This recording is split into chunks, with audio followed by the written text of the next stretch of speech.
ډېرې مبارکې ورځې دي ملګرو، د قربانۍ ورځې دي، دعاګانې قبلیږي. د زړه نه دعا وکئ عافیه صدیقي خور ته.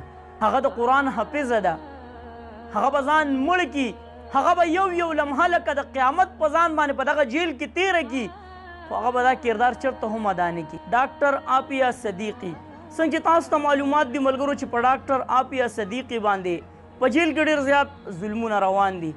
د هغې خور پوزیا صدیقي او سنیټر مشتاق احمد صاحب هغه څه لږ ډېر معلومات مخې ته راوړه چې د عافیه صدیقي خور کم حالات دي په جیل کې.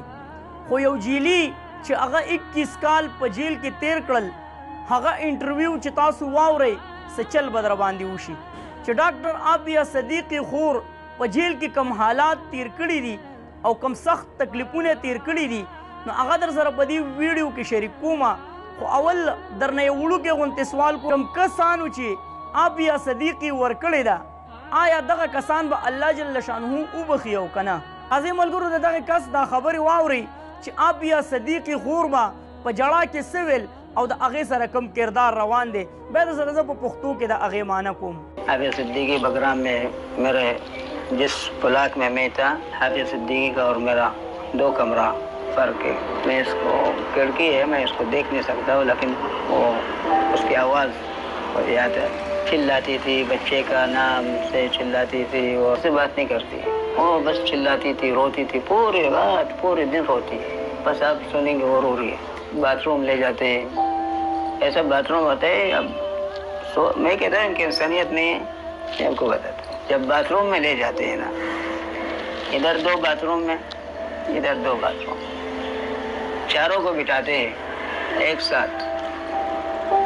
आप मेरे सामने बैठकर पखाना कर सकते हैं? बड़ी मुश्किल है. 4 बंदे ऐसे बैठकर पखाना कर रहे हैं, उसमें عافیه صدیقی मर्दों के साथ. 21 کاله ده هم په جیل کې تیر کړي دي، خو اوس راوتی دی.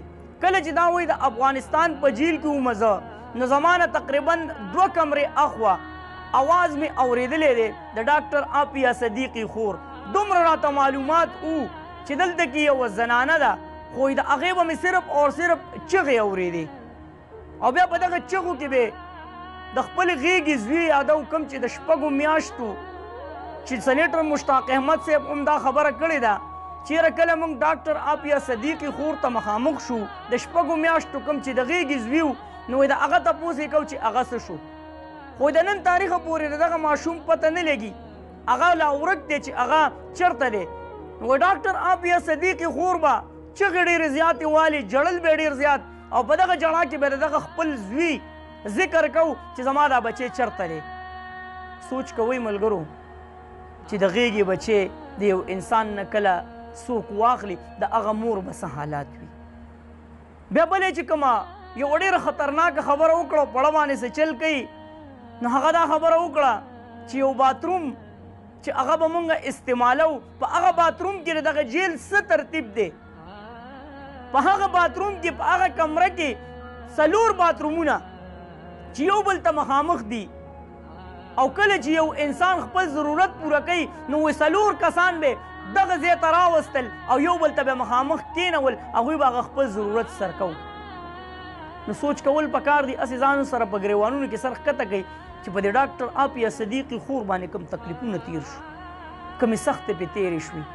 اکثر موږ ته هم ملګري میسیج وکړي وایي نوید بھائی تاسو پې هم غلي شوئ. موږ پې غلي نه یي، هره لمحه د ډاکټر عافیه صدیقي خور دپاره پریشان یي، ځکه موږ مسلمانان یو. د ځان سره یوه لمحه سوچ کول پکار دي چې الله مکه زما خور په داسې طریقه باندې د غیر دینو په قید کې، نو زما به څه حالات وي. موږ هر ټیم د هغې په فکر کې یو، خو که دلته وګورئ ملګرو نو موږ عوام به څه وکړو چې د وخت حکمران په هغې باندې غلی دی. دغه ظلمونه، دغه بربریت به ښه ویني، ښه به اوري، ښه ورته پته ده چې په ډاکټر عافیه صدیقي خور باندې څه روان دي، خو هغوی لا وزګار نه دي د خپلو مسلو نه. او که وزګار هم شي نو وایي هغه ځمکه تودی چې په سر یې اور بلیږي، دا غم زما او ستا دی، بل څوک کله ترې خبرېږي. نو په ډاکټر عافیه صدیقي خور دا خو د افغانستان په جیل کې په هغې باندې دغه بربریت او دغه ظلمونه، دغه غیر دینو کول، اوس والله علم چې هلته به پسې تېرېږي. هلته خو به پې نور هم تکلیفونه زیات وي، هلته خو به پې نور هم سختې سیوا وي، ځکه چې هغه کم جیل دی نو هغه د معذورو جیل دی. هغه چې کوم ذهني کمزوري خلک دي نو هغه په دغه جیل کې ورچولې ده. هلته به پې څومره تکلیف وي. او بیا د دغه خپل بچي د نن تاریخه پورې به دغه خپل بچی یادوي. ډاکټر عافیه صدیقي خور نه دغه ډیمانډ کېږي، دا ځینې خبره کول هم نه وي پکار، خو د هغې هغه سختې موږ تاسو ته بیانو چې په هغې باندې کوم تکلیف تیریږي، چې هغې نه دا ډیمانډ کېږي چې ته خپلې کپړې وباسه او نعوذ بالله توبه استغفار قرآن مجید ورته کېږي چې ته په دې باندې د پاسه ودرېږه. هغه د قرآن حافظه ده، هغه به ځان مړ کي، هغه به یو لمحه لکه د قیامت په ځان باندې په دغه جیل کې تیره کي، خو هغه به دا کردار چېرته هم ادا نه کي.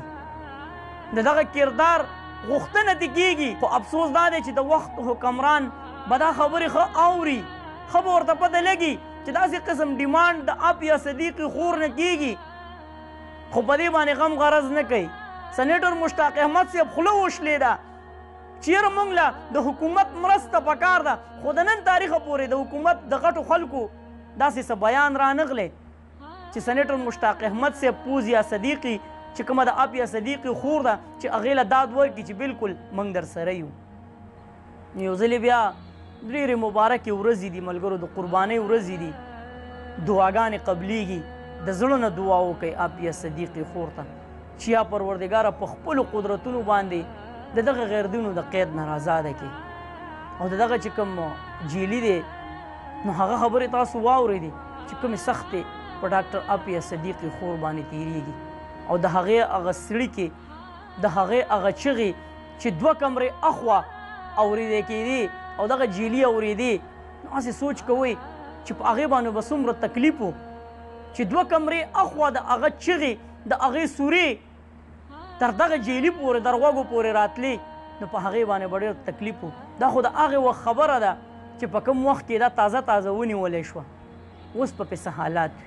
ویډیو لازمي مخکې شیر کړئ، په دعا کې ډېر زیات برکات وي چې عافیه صدیقي خور ته ډېرې دعاګانې وشي. چېرته هم یې الله هم ښاد آباد او خوشحاله سات. اخیره کې یو پاکستان زنده باد، مسلمان زنده باد، تل دې وي آباد دې وي زموږ وطن پاکستان دی او مسلمان دې وي. الله